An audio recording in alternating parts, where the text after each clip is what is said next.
మీ సొంత భూమి మీకు దక్కాలంటే లక్షలు సమర్పించుకోవాల్సిందేనా? ఒక సామాన్య ప్రభుత్వ ఉద్యోగి కలెక్టర్ రేంజ్లో luxury car, personal assistant maintain చేస్తున్నాడంటే ఆ సంపాదన వెనక ఎన్ని సిగరెట్స్ ఉంటాయి? రైతులు తాగుతున్నటువంటి ఆ అవినీతి తిమింగలం అసలు రంగు బయటపడింది. అనకాపల్లి జిల్లాలో ఒక విఆర్ఓ సాగిస్తున్నటువంటి అరాచక సామ్రాజ్యం ఏసీబీ దాడులతో కుప్పకూలిపోయింది. ₹1,50,000 లంచం తీసుకుంటూ రెడ్ హ్యాండెడ్గా దొరికిపోయిన ఆ అధికారి కథ కమీనాంశు ఇప్పుడేంటో చూద్దాం.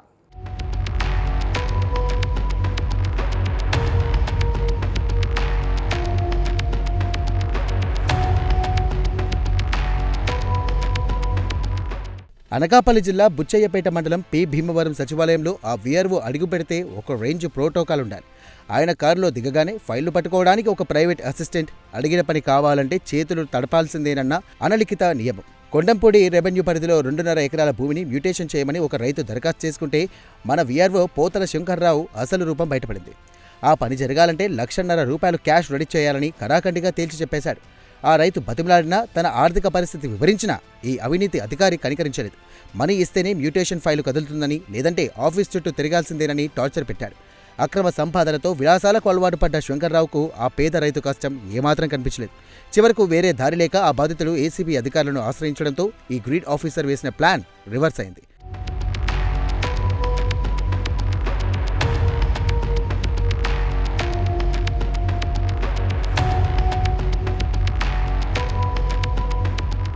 పోతల శంకర్రావు ట్రాక్ రికార్డ్ చూస్తే కనుక అది వివాదాలకు కేర్ ఆఫ్ అడ్రస్ అని అర్థమవుతుంది.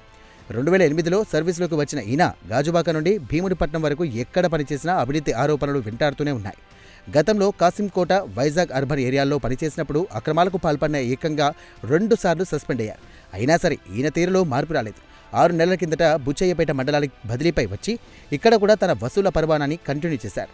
ఆఫీస్లో సామాన్య రైతులతో డీల్స్ మాట్లాడడం, తన ప్రైవేట్ హెల్పర్ ద్వారా నెగోసియేషన్స్ సాగించడం ఈయన స్టైల్. తన హోదాకు మించినటువంటి లగ్జరీ లైఫ్ గడుపుతూ అక్రమంగా ఆర్జించిన డబ్బుతో రాజభోగాలు అనుభవించడం శంకర్రావుకు అలవాటుగా మారింది.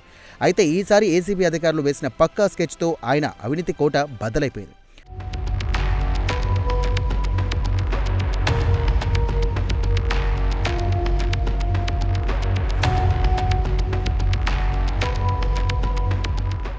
బాధిత రైతు ఫిర్యాదు మేరకు ఏసీబీ డీఎస్పీలు హర్షిత, రమణమూర్తి రంగంలోకి దిగారు. ఒక పక్క ఆపరేషన్ డిజైన్ చేసి సచివాలయం వద్ద సీక్రెట్గా నిఘా పెట్టారు. బాధితుడు ₹1,50,000 నగదును వీఆర్ఓకు అందజేస్తుండగా అధికారులు సినిమాటిక్ స్టైల్లో ఎంట్రీ ఇచ్చారు. లంచం డబ్బులు తీసుకున్న శంకర్రావు చేతులు అప్పటికే కెమికల్ టెస్ట్లో రంగులు పులుముకున్నాయి. ఆకస్మిక దాడులతో షాక్ తిన్న వీఆర్ఓ అధికారుల ప్రశ్నలకు సమాధానం చెప్పలేక నీళ్లు నమలాల్సి వచ్చింది. కీలకమైన రికార్డులను స్వాధీనం చేసుకున్న అధికారులు నిందితుడిని కస్టడీలోకి తీసుకుని విశాఖపట్నం ఏసీబీ కోర్టులో హాజరుపరిచారు. ఇక నిందితుడి వెనుక ఉన్న ఇతర ఏజెంట్ల వివరాలపై కూడా ఆరా తీస్తున్నారు.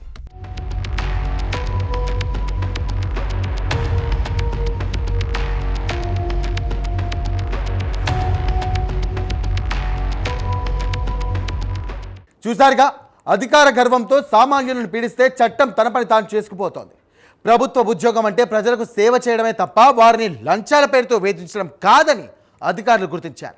లంచగొండితనంపై పోరాటం చేయడంలో ప్రజల అప్రమత్తతే అసలైన ఆయుధం. మీ దగ్గర ఎవరైనా ఇలాంటి అక్రమ డిమాండ్ చేస్తే కనుక భయపడకుండా ఏసీబీ టోల్ ఫ్రీ నంబర్కు ఫిర్యాదు చేయండి. అవినీతి రహిత సమాజాన్ని నిర్మించడంలో మీ వంతు బాధ్యతను నెరవేర్చండి.